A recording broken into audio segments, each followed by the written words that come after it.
بسم اللہ الرحمن الرحیم۔ السلام علیکم۔ آپ دیکھ رہے ہیں دا انسیڈنٹس آف اسلام۔ آئیے آج کے واقعے کی طرف بڑھتے ہیں۔ گاؤں کے کنویں پر 3 عورتیں پانی بھر رہی تھیں۔ ایک عورت کا بیٹا وہاں سے گزرا۔ اس کی ماں بولی، وہ دیکھو میرا بیٹا انگلش میڈیم میں ہے۔ تھوڑی دیر بعد دوسری عورت کا لڑکا گزرا۔ اس کی ماں بولی، وہ دیکھو میرا بیٹا CBSI میں ہے۔ تیسری عورت کا بیٹا وہاں سے گزرا۔ دوسرے بیٹوں کی طرح اس نے بھی اپنی ماں کو دیکھا اور ماں کے پاس آیا۔ پانی سے بھرا گھڑا اٹھا کر اس نے اپنے کندھے پر رکھا۔ دوسرے ہاتھ سے بھری ہوئی بالٹی اٹھائی اور ماں سے بولا، چل ماں گھر چل۔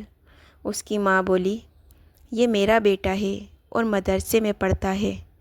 اس کی ماں کے چہرے کی خوشی دیکھ کر باقی دونوں عورتوں کی نظریں جھک گئیں۔